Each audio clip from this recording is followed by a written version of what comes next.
All right. I don't want to get too much. I do want to talk about this game specifically, the Houston Roughnecks and the Dallas Renegades, because like we said, that was the game of the week. That was the best game of the week. And here on XFL Live, we always start with the game of the week every single time. So straight into the game of the week. First, like I said, we want to tell the people what they missed. So what do you think was the biggest takeaway from this game as a whole? Well, what would you say is the biggest takeaway? I mean, the biggest takeaway is again clear. It's the easiest takeaway once again. I mean, PJ Walker's the best quarterback in the league.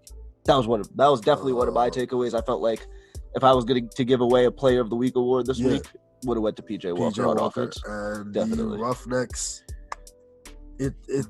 I mean, they can be beat because in a game where they had 3 interceptions, so they had 3 takeaways. Yeah, 3 takeaways early. But first quarter, 3 first quarter takeaways. Three first quarter takeaways. Yeah. It only had 15 points to show it for it, which is, in this league, that is technically only 2 possessions. Exactly. So, but they only won by a touchdown. They had 3 interceptions, and you only won by a touchdown. Yeah. So, so clearly, Well, that's one of the things that I think is so great about this league is literally at no lead is safe, because unless you're up by at least 10 points is a full possession. Is a full possession's worth. You could score up to 9 points. So 10 points is 2 full possessions. Exactly. So you're not above a full possession until you get to a double-digit lead, which I think is a great thing about this. So that is where I guess because of the rule difference, it does kind of take away from a team that does have 3 interceptions, because the other team does have an opportunity to make such a large amount of points back per drive. So you could go and score every drive that you had an interception on, which is what the Roughnecks did. Exactly. So if you score those 6 points, you see what I'm saying, 3 times, and then you don't so 18 points, and then you don't score any conversions. Any conversions, yeah. You see what I'm saying? Yeah. But then they go down and score 3 times, but they get 9 every time. Even if they score 2 times and make 2 3-point conversions on it, they just tied the game. Use 1 less possession. Exactly. You see what I'm saying? But yeah, I think that the Roughnecks can be beat. If there was anyone that had their ticket, it was the Renegades. Yes. I'm not sure if they actually play again later in the season. But if Landry Jones, I believe this is the first time they played this season, and all teams in the same conference play each other twice. Okay, good. But Landry Jones possibly not being able to move forward with the team is going to hurt. It's a large hit. It's a large hit for them. However, we spoke about this last week, and this is one of the things that I feel like we were right on to a degree, and I still feel this way, even though the Guardians got the win this week, that the Vipers are a better team. Okay, I'll take that, but I'm not ready to go into that just yet. Okay, I do want to talk about that, because I feel like there is some argument there because of how we spoke about the parity in the league. Yeah. I do believe that there are some things to be said for that, but I kind of want to stick with this real quick. And I just want to say that one of the things that surprised me about this game, which I think is going to be one of the running factors, is I think what we're beginning to see in this league is many of these teams are based in one side of the ball. Okay. You see what I'm saying? And that, I believe, is true of the Vipers. I believe it's true of the Guardians. I believe it's true of the Renegades.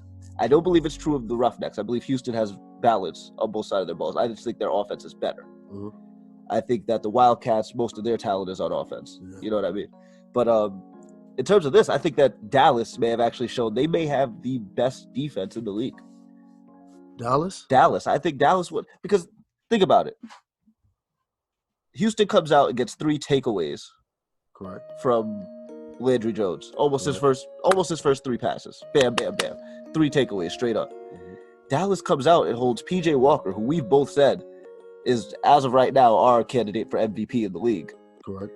It holds him to 2 field goals, and then he finally gets a touchdown on the third interception. So then not only that, going throughout the game, they had Dallas in a position to win. Not only win, not only do they have them in a position to win, Dallas came back to take the lead. Correct. And they're holding strong. And then Dallas gives up a fumble return for a touchdown. Yep. You know what I mean? So it's like, these are things that the defense can't even stop these points. You know what I mean? They don't even have the opportunity to stop some of these points. So I think Dallas actually came out to show that if they can get another quarterback who is a one, if he doesn't turn the ball over 3 times in the first quarter, but 2, if they get a quarterback who has a good head on his shoulders, who can make smart decisions without getting too up, too low, like I said, is one of the things that I said is going to be about Dallas. Which is, they didn't get too low on themselves when they threw 3 interceptions. You know what I mean? Yep. And they were able to stay in the game, and they work that the connection to their tight end, Donald Parham. I don't know if you got anything, bro. Yeah, we talked about it last week. We talked about how that man was going to have a game. Yeah, but I don't think we could have predicted how big he was going to have to be a part. I said he was going to have to be a part of the game plan. If I may interject, though, what I wanted to say about Donald Parham, though, is if you look at it, though, they should have tied the game because he had a missed opportunity with that fumble on the goal line. Remember, he had that. They counted that touchdown. They counted it? They counted that touchdown. I thought they counted it as a fumble. No, they counted that touchdown. Okay. It was the other. It was they threw it to within the last 2 minutes of the game, they threw it to the other guy. I think it was Nagel or something. I can't remember what his number 3. I can't remember what his last name is right now, and I apologize. He's the one who dropped the ball on the goal line, and it ended up being a fumble recovery. Flynn Nagel, yes, he's the guy. He was, So he was trying to get a screen pass all the way onto the end zone, fumbled the ball, and it ended up being a Houston interception. And that ended up being the deciding factor in the game because that was the closest that the Renegades got to tying the game, down by 7. I think they were on like the 3-yard line when that happened. Uh-huh. So, but think about it. If they go to their 6'9" target Parham, he hadn't dropped anything yet. And they were abusing him. They were abusing him. And there was 4 straight plays. They ran the same exact play. The same exact play call.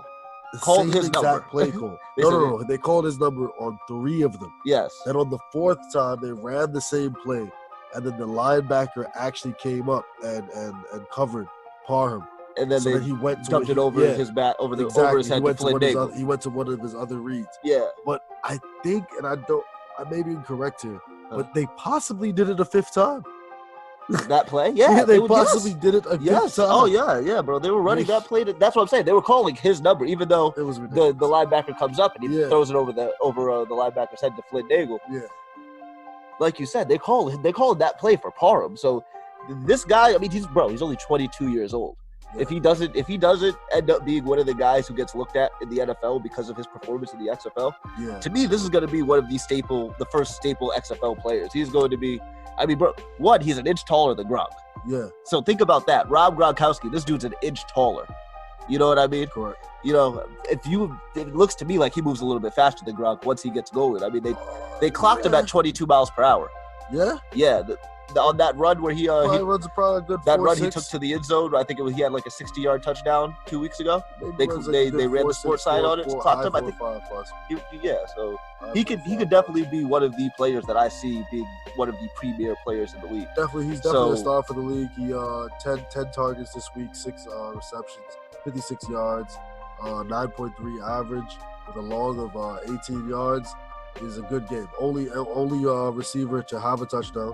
So he's the only receiver to score a touchdown. Yeah. And he's leading all tight ends in all stat categories right now. Period. Leads all tight ends in all stat categories. He does? Tight ends? Yes. Most definitely. He leads all tight ends in all stat categories. Tight ends, that's without a question. Without a question. So that game was definitely impressive.